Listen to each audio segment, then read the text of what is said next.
अस्सलाम वालेकुम नाज़रीन, मैं वसीम अली हूं। आप Wasim Ali official YouTube channel देख रहे हैं। नाज़रीन, इस व्लॉग के अंदर दो बड़ी अहम डेवलपमेंट्स हुई हैं, वो हमने आपके सामने रखी हैं। पहली अगर डेवलपमेंट की बात करें तो मुस्लिम नून के दो लीडर हैं आपस में गुत्थम गुत्था हो गए, यानी कि एक दूसरे के ऊपर अब जुमले कसने शुरू हो गए। एक है ख्वाजा आसिम जो कि वजीर दिफा पाकिस्तान है, और दूसरी जनाब रावलपिंडी से तल्लुक है हनीफ अब्बासी का, और दोनों ने पार्लियामेंट के अंदर खड़े होकर एक दूसरे के ऊपर बड़ी सख्त किस्म की जुबान इस्तेमाल की है, बड़ी सख्त किस्म की तनकीद की है। वो तनकीद में इस ब्लॉग के अंदर आपको सुनाऊंगा, आपको दिखाऊंगा भी। और जो दूसरी खबर है वो बड़ी अहम है कि पाकिस्तान के अंदर अभी सैलाबी सूरत हाल है, और इसके पीछे भारत की साजिश बेनकाब हो गई है। जी हाँ, ये सिर्फ कुदरती आफत नहीं है, बल्कि इसके पीछे भारत का कितना बड़ा हाथ है। भारत के अंदर से एक साजिश एक्सपोज हो गई है, बेनकाब हो गई है, और भारत के अंदर से एक बड़ी गवाही भी जो वो आ गई है। तो क्या कुछ डिटेल्स हैं ये इस वीडियो के अंदर हम आपके साथ शेयर करने जा रहे हैं। सो आगे बढ़ने से पहले आपसे रिक्वेस्ट है कि आपने इस वीडियो को एंड तक जरूर देखना है, और अगर आपको ये वीडियो हमारी पसंद आती है तो इसे लाइक एंड शेयर जरूर कीजिएगा। नाज़रीन, पहले तो हम भारत के ऊपर बात कर लेते हैं और फिर आते हैं जी ख्वाजा आसिफ और हनीफ अब्बासी की लड़ाई बेसिकली क्या है, क्या कुछ कहा गया पार्लियामेंट के अंदर, एक दूसरे को कैसे लताड़ के रखा गया, तो ये हम आपको आगे चल के बताने वाले। लेकिन उससे पहले हम आपको बताएं कि पाकिस्तान के अंदर सैलाबी सूरत हाल है। भारत वक्फे वक्फे से पाकिस्तान के अंदर पानी वो छोड़ रहा है अपने दरियाओं का, लेकिन हम तो समझे थे कि भारत हमें आगाह कर रहा है, बता रहा है, वो डेटा हमारे साथ शेयर कर रहा है कि वो सिंतास मुआहदे के तहत कि भाई इतना क्यूसिक जो वो पानी हमारा फ्लान टाइम जब वो यहां से निकलेगा पाकिस्तान के अंदर दाखिल होगा, तो पाकिस्तान के अंदर आगे फ्लड है, और पाकिस्तान समझ रहा था कि भारत अच्छा काम कर रहा है। लेकिन इसके पीछे जो उनकी थ्योरी है सर, वो जो कुछ करना चाह रहे हैं, जो साजिश है जिसके तहत पाकिस्तान को ये बंजर और पाकिस्तान को तबाह करना चाह रहे हैं सर, वो तो साजिश बड़ी जो है वो खतरनाक किस्म की है।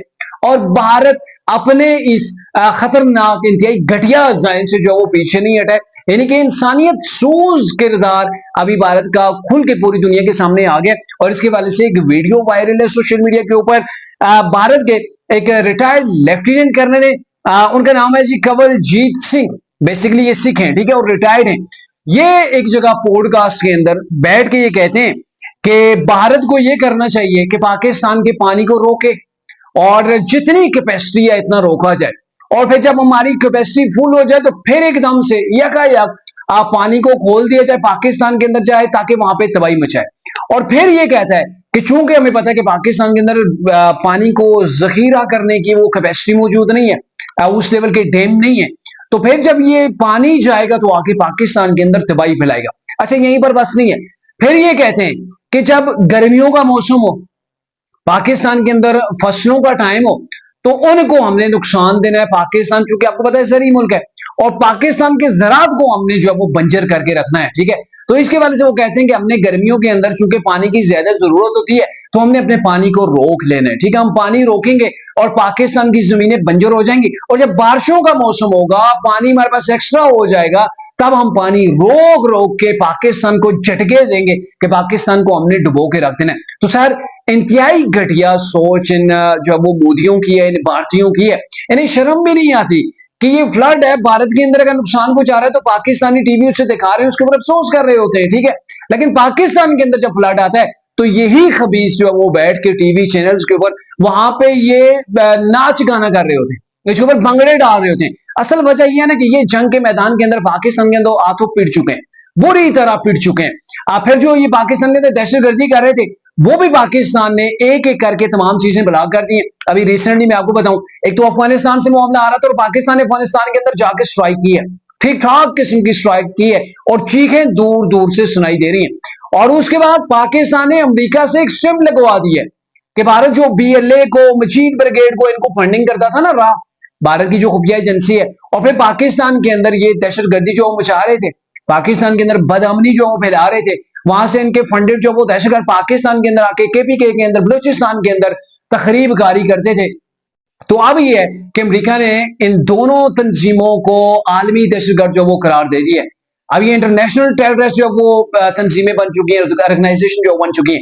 तो अब भारत अगर फंडिंग करता है, कई बार उनकी फंडिंग पकड़ी जाती है, तो भारत बुरी तरह फंस सकता है, और ठीक है। और पाकिस्तान ने अमेरिका के हाथों भी भारत की पिटाई करवा दी है। अभी कल ही वो भारत जो वो मिलते तरले कर रहा था, लेकिन अमेरिका ने कहा अब नहीं, यानी कि भारत कह रहा था कि जो अमेरिका के ऊपर हमने जो टैरिफ लगा रखा है, यानी कि अमेरिकन कोई भी अगर चीज भारत के अंदर बेच जाए तो वो काफी महंगी उसे पड़ती है। चूंकि यहाँ पे टैरिफ ज्यादा था तो अमेरिका ने कहा अब नहीं चलेगा। ये जीरो करने के चक्कर के अंदर भारत जो कह रहा है अमेरिका को ऑफर कर रहा है कि हम आपके ऊपर टैरिफ सिफर कर रहे हैं, आप हमारे ऊपर टैरिफ का जो है वो हाथ से रौला करें। तो अमेरिका ने कहा नहीं, अब ऐसा नहीं चलेगा। तो अब भारत दीगर मंडियां देख रहा है। और मैं आपको बताऊं अमेरिका ने यह वाजे किया है, उनके जो नायब जो प्रेसिडेंट है उन्होंने वाजे कर दिया है कि भाई पाके जो इंडिया है, इंडिया के अंदर भारत जो अमेरिका है वो इतना माल सप्लाई नहीं करता है, उसकी प्रोडक्ट्स इंडिया के अंदर इतनी नहीं आती है जितनी के भारत अमेरिका के अंदर जाके सेल कर रहा है। और इवन यूरोप के अंदर भी, यानी कि भारत के लिए अमेरिकी मंडियां, यूरोप की मंडियां बेहतरीन मंडियां हैं। सबसे ज्यादा जो भारत की जो एक्सपोर्ट है वो वहीं पे हो रही है। तो इन तमाम चीजों को देखते हुए भारत को काफी ज्यादा दचके लगे। तो अब भारत इस स्टेज के ऊपर आ गया कि अब पाकिस्तान को हमने फ्लड के साथ जो वो नुकसान देना है, 1 to 1 जंग के अंदर हम नहीं कर सकते। हमने सफारती लिहाज से पाकिस्तान से जो वो शिकस्त खा चुके, दोबारा भी हमने शिकस्त खानी, यानी कि हम दोनों महाजों के ऊपर, चाहे वो सफारती हो या जंगी मैदान हो, वहां पे हम भारत पाकिस्तान का मुकाबला नहीं कर सकते।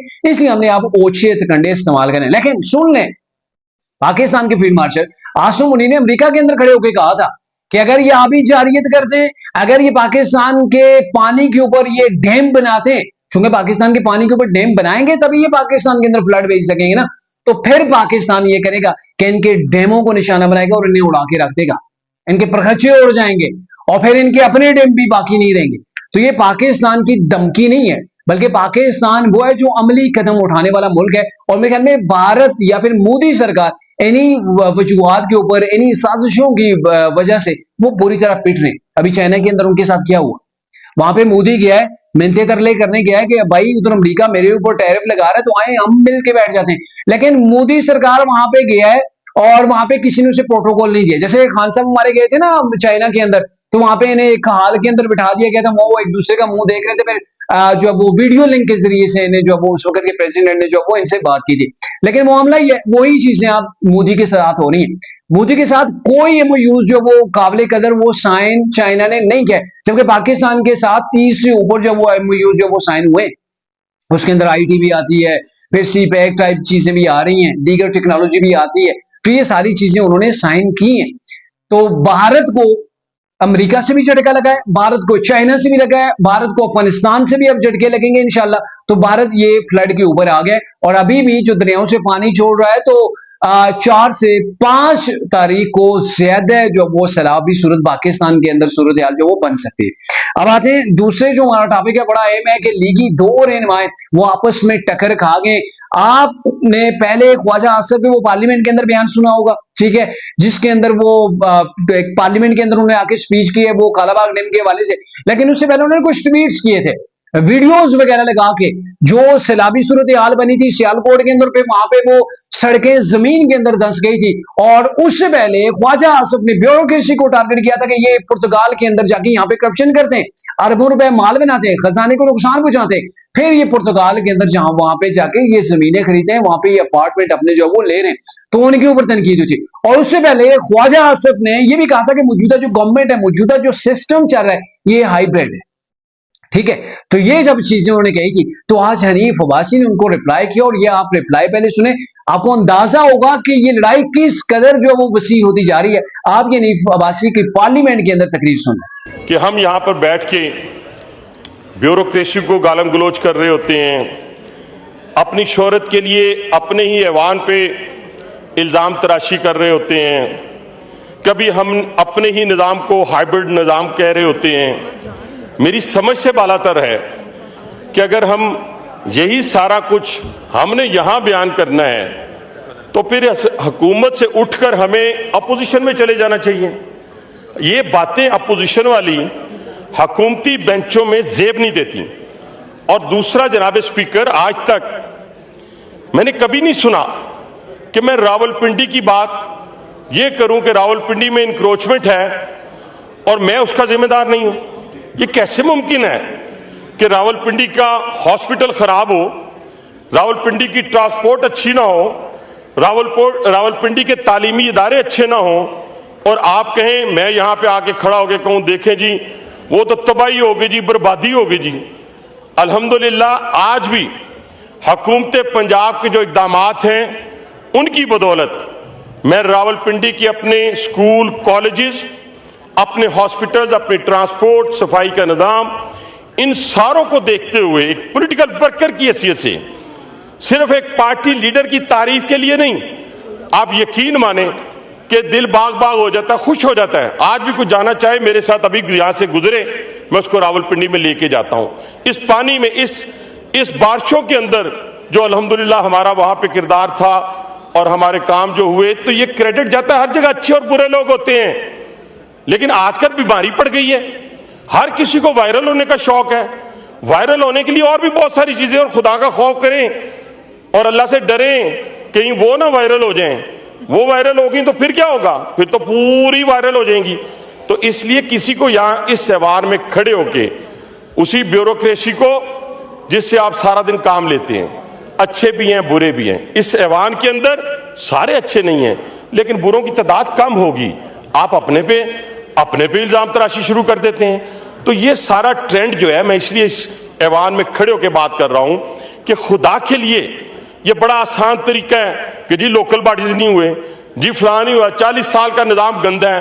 भाई 40 साल तक आप उस निजाम का हिस्सा रहे हैं, आज भी उसी निजाम का हिस्सा है, उसी को गालियां दे रहे हैं। ये ट्रेंड जो है, इसको खत्म होना चाहिए। आप हुकूमत का हिस्सा हैं। सबसे बड़ी खूबसूरत बातें होती है, हमने बड़ी इस ऐवान में, मैं 2003 से हूं। नाज़रीन, आपने ये हनीफ अब्बासी की तकरीर जो पार्लियामेंट के अंदर उन्होंने आज की, ये आपने सुनी है। इसके अंदर आप अंदाजा लगा लें कि चुन चुन के ख्वाजा आसिफ को टारगेट किया जा रहा है कि आप हुकूमती बेंचेस हैं, आप पिछले 40 साल से इसी सिस्टम का हिस्सा हैं, और आज आप खड़े होकर कह रहे हैं कि मेरे हल्के के अंदर जो काम हुआ है वो करप्शन की नजर हो गया, तो इसके जिम्मेदार आप हैं। चूंकि रावलपिंडी के अंदर अगर कहीं पे स्कूल ठीक नहीं है, कहीं पे हॉस्पिटल नहीं है, कहीं पे इंक्रोचमेंट हो रही है, तो उसका जिम्मेदार मैं हूं, मुझे इसकी जिम्मेदारी लेनी चाहिए, चूंकि मैं यहां से इलेक्शन जीता हूं, यहां का एमएनए में हूं, और इसी तरीके से आपको भी करनी चाहिए। ऐसा नहीं है कि कभी आप ब्यूरोक्रेसी के ऊपर तनकीद करें, वो ब्यूरोक्रेसी जो आपका दिन रात काम कर रही होती है, ठीक है। ये फिर कहते हैं जी हनीफ अब्बासी बुरे अच्छे हर जगह पे होते हैं, लेकिन यह कि आपको अपनी प्रोग्रेस दिखाना होती है। तो ख्वाजा आसिफ को बेसिकली हनीफ अब्बासी ने बड़े आड़े हाथों लेते हुए कहा है कि आप अपना काम करें, ठीक है। अगर आपको शौक है हुकूमत के ऊपर तनकीद करने का, कभी आप कहते हैं हाइब्रिड यहाँ पे निजाम है, तो ये पहले भी तनकीद की गई थी। ख्वाजा आसिफ के इस बयान को कहा गया था कि ये उनका जाती बयान हो सकता है, ये पार्टी की तजवीज नहीं है, ना ही पार्टी की इसके अंदर कोई ऐसी सोच है कि मौजूदा जो सिस्टम है हाइब्रिड है, और इसको लेकर तरीके इंसाफ ने काफी ज्यादा तनकीद की थी गवर्नमेंट के ऊपर, ठीक है। तो ये चीजें हुई थी। तो अभी ख्वाजा आसिफ को आड़े हाथों लिया कि आपका हल्का है, वहां पे अगर सड़कें बैठ गई है, वहां पे करप्शन हो रही है करोड़ों रुपए की, और वहां पे वो इशू बना था, जो एक वहां के एक असिस्टेंट कमिश्नर थे मेरे ख्याल में, उनको उठा लिया गया था, इदारों ने गिरफ्तार किया था। तो उस वक्त भी ख्वाजा आसिफ काफी गुस्से के अंदर हुए थे। तो इन तमाम चीजों के बाद ख्वाजा आसिफ का वाकई में एक ऐसा उनका एक पहलू सामने आ रहा था कि वो अपनी गवर्नमेंट के ऊपर तनकीद करें।